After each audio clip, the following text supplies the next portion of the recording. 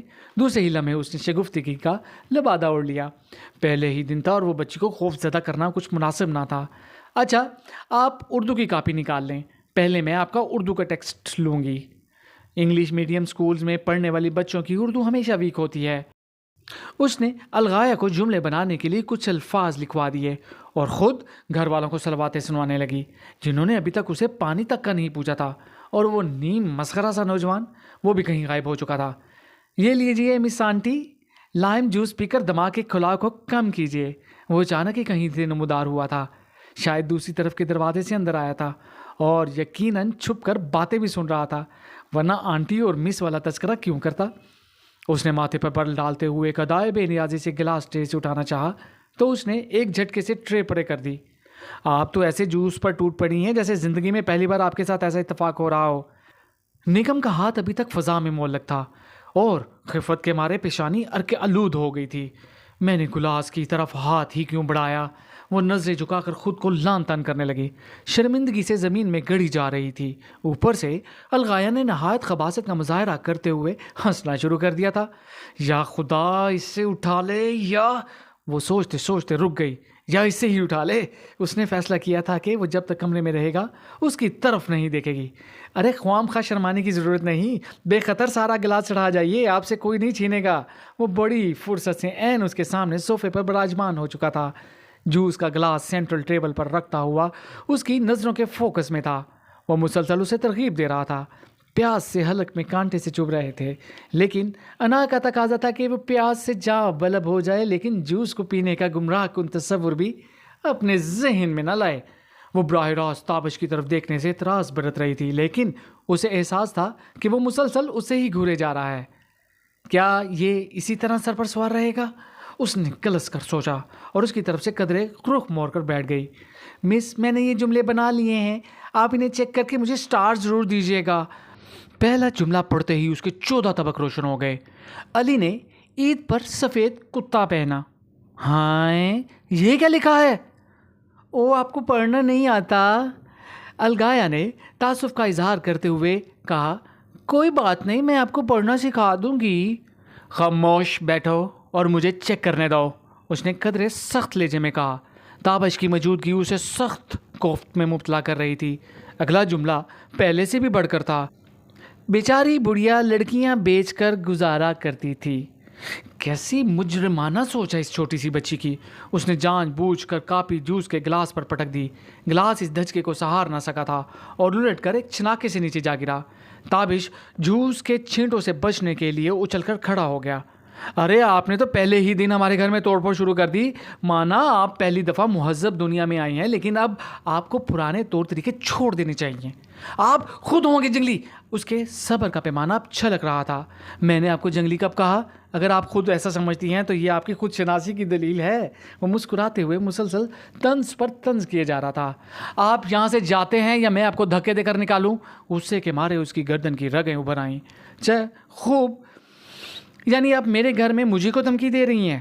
Teacher, آپ نے مجھے سٹار تو دیا ہی نہیں۔ الغایہ اب تک اپنی کاپی کسی متوقع سٹار کو ڈھونڈ رہی تھی اور شاید اسی لیے خاموش تھی۔ تمہیں تو اس شاندار کارکردگی پر ستارہ جرت سے نوازنا چاہیے۔ میں جا رہی ہوں، اور اگر تم اور وہ کتا اس گھر میں مستقل رہتے ہو تو شاید میں الغایہ کو نہ پڑھا سکوں۔ وہ دروازے کو ایک دھماکے سے بند کر کے باہر نکل آئی۔ باہر نکلتے ہی لو کے تھپیڑے تو نے اس کا استقبال کیا تھا۔ شدید پیاس، جان لیوا گرمی اور اس قدر توہین کا احساس اسے رونا آ رہا تھا، لیکن سامنے دیکھتے ہی اسے حقیقتاً رونا آ گیا۔ نیڈو آنکھوں میں عجیب وحشیانہ چمک لیے نپے تلے قدموں سے اسی کی طرف بڑھا تھا۔ خوف سے اس کا دل اچھل کر حلق میں آ گیا۔ یا اللہ، مجھے اس موذی سے بچا لینا۔ اس نے خشک ہونٹوں پر زبان پھیرتے ہوئے پیچھے مڑ کر دیکھا۔ تابش ڈرائنگ روم کے دروازے پر کھڑا اس کی اس کیفیت سے محظوظ ہو رہا تھا۔ اگر اس کتے نے مجھ پر حملہ کیا تو میں تمہاری ٹکا بوتی کر دوں گی، میں اس گھر کی اینٹ سے اینٹ بجا دوں گی۔ خوف سے اس کی زبان میں لکنت آ گئی تھی۔ وہ جوالا بنا منہ میں جو آ رہا تھا بولے جا رہی تھی۔ میں تم سب کو دیکھ لوں گی۔ تابش کی مسکراہٹ اور سکون میں سرموز فرق نہ آیا تھا۔ آپ خود ماشاءاللہ اتنی با وصف ہیں، یہ بیچارہ آپ کے سامنے کیا حیثیت رکھتا ہے؟ اس کی طرف سے کٹور پن کی انتہا پر نگم کی ٹانگوں کی لرزش میں اضافہ ہو گیا۔ نیڈو کی اس قربت خطرناک حد تک بڑھ چکی تھی اور اس کے حلق سے نکلنے والی گراہٹیں اسے جی جان سے لرزا رہی تھیں۔ الغایا، اس نے گھگیاتے ہوئے پکارا۔ کتے نے یکدم اس کی طرف چھلانگ لگا دی۔ بس پھر کیا تھا، اس نے آنکھیں بند کر کے دل خراش چیخوں کا تانتا باندھ دیا۔ کیا ہوا مس؟ الغایا اس کا ہاتھ پکڑ کر ہلا رہی تھی۔ آپ رو کیوں رہی ہیں؟ اس نے ڈرتے ڈرتے آنکھیں کھولیں تو نیڈو کو تابش کے قدموں میں لوٹتے دیکھ کر اس کا جی چاہا کہ زمین پھٹے اور وہ اس میں سما جائے، لیکن اس وہ سے مراد وہ تھا جو منہ پھاڑ کر یوں کہہ کے لگا رہا تھا جیسے کوئی میدان مار لیا ہو۔ اس نے قہر آلود نظروں سے اسے دیکھتے ہوئے الغایا سے ہاتھ چھڑا لیا اور تقریباً بھاگتے ہوئے گیٹ سے باہر نکل آئی۔ تابش نے گیٹ تک اس کا تعاقب کیا تھا۔ کل آپ کس وقت آئیں گی؟ دیکھیے ذرا جلدی آ جائیے گا، کہیں بھابھی آپ کو نکال کر کوئی نئی ملازمہ نہ رکھ لیں۔ وہ اپنے گھر تک ایسے انواع اقسام کے نازیبا ناموں سے یاد کرتی ہوئی آئی تھی۔ آج کا دن اس قدر منحوس ثابت ہوگا، اگر اسے علم ہوتا تو کبھی گھر سے باہر قدم نہ رکھتی۔ اتنے صدمات اٹھانے کے بعد ایک اور حادثہ اس کا منتظر تھا۔ ویگن میں اسے پچھلے حصے میں بیٹھنے کو جگہ ملی تھی۔ بے طرح پیاس اور اعصاب شکن تذلیل نے اس کی رگ رگ میں کچاوٹ پیدا کر دی تھی۔ وہ اپنی ہی سوچوں میں غلطاں تھی کہ کنڈکٹر کی آواز نے اسے چمکا دیا۔ وہ اس سے کرائے کے پیسے مانگ رہا تھا۔ اس نے گود میں رکھے پرس کو ٹٹولا اور یہ جان کر اسے اپنی سانس رکتی ہوئی محسوس ہوئی کہ وہ عجلت اور غصے میں اپنا پرس الغایا کے گھر ہی چھوڑ آئی تھی، اور اس وقت اس کے پاس ایک دھیلا بھی موجود نہ تھا۔ وہ کنڈکٹر کی پھیلتی ہوئی ہاتھ تھیلی پر نظریں گاڑے آنکھوں میں آنے والے آنسوں کو واپس دھکیلنے کی کوشش میں گمسم سی بیٹھی رہی۔ کنڈکٹر نے بھی شاید اس کی پریشانی کو بھانپ لیا تھا۔ وہ رومانیت کی حدوں کو چھوتے ہوئے لہجے میں بولا، کوئی بات نہیں بادشاہ ہو، اب بے شک کرایہ نہ دیں، ہمارے لیے یہی بہت ہے کہ آپ ہماری ویگن میں بیٹھ گئی ہیں۔ نگم نے ذرا نظریں اٹھا کر اس کی طرف دیکھا تو وہ آنکھیں نیم واقعی بڑے ہی مخمور انداز میں اسے دیکھ رہا تھا۔ کرایہ ادا نہ کرنے کا جو جرم اس سے سر درد ہوا تھا، اس کی پداش میں اسٹاپ آنے تک کنڈکٹر اسے ٹھمریاں، دادرے اور ہلکے پھلکے گیت سناتا رہا تھا۔ گھر کے دروازے پر پہنچ کر اس نے بیل پر انگلی رکھی تو پھر اٹھانا ہی بھول گئی۔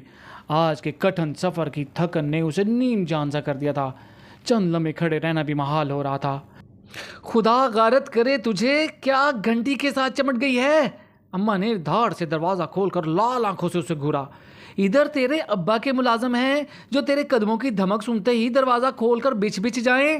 انہیں شاید نیند سے اٹھائے جانے کا بہت قلق ہوا تھا۔ وہ سنی انسنی کرتی ہوئی تیر کی مانند کچن کی طرف لپکی۔ جلتے حلق کی آگ بجھا کر جیسے ہی دیگچی کا ڈھکن اٹھایا، اس کے منہ سے سسکاری نکل گئی۔ اماں، یہ کیا ٹینڈے ہیں؟ نہیں، ناشپاتیاں ہیں، وہ برآمدے سے ہی تیز آواز میں بولیں۔ آج تک تو نے 20 بار ٹنڈے دیکھے اور کھائے، کیا اب تک پہچان نہیں ہو پائی؟ اس نے ٹینڈوں کو نہایت حقارت سے دیکھ کر ڈھکن زور سے پٹک دیا اور کچن کے دروازے کی طرف مڑ گئی، لیکن دروازے کے پاس پہنچ کر ایک دم پلٹی، واپس آ کر دوبارہ ڈھکن اٹھایا اور ٹینڈوں کو نکال کر پلیٹ میں پٹکنے لگی۔ پیٹ کے دوزخ کی حد سے بڑی ہوئی طلب نے اسے ایسا کرنے پر مجبور کر دیا تھا، ورنہ وہ کبھی ٹینڈوں سے سمجھوتا نہ کرتی۔ وہ ٹینڈوں کو یوں چبا چبا کر کھا رہی تھی جیسے تابش کا نرخرا چبا رہی ہو۔ یہ خیال اس کی جھنجھلاہٹ اور کوفت میں اضافہ کا باعث تھا کہ کل اسے پھر اس گھر جانا تھا جہاں اس ذلیل تابش کی وجہ سے وہ تحاشا شرمندگی اٹھا چکی تھی۔ حالانکہ وہ تو یہ ٹھان کر وہاں سے نکلی تھی کہ دوبارہ ادھر کا رخ نہیں کرے گی، لیکن پرس کے وہاں رہ جانے کے باعث دوبارہ جانا ازحد ضروری ہو گیا تھا۔ اس گھر کے بارے میں تو کچھ بتا، جہاں تو پڑھانے گئی تھی، کیسے لوگ ہیں، کیسا رہن سہن ہے؟ اماں کچن میں آ کر اس کے سامنے موڑے پر بیٹھ گئی تھی۔ وہ مختصراً انہیں بتانے لگی، لیکن جان بوجھ کر تابش والا قصہ گول کر گئی۔ وہ اس واقعے کا ذکر کر کے مزید بدمزگی پیدا نہیں کرنا چاہتی تھی۔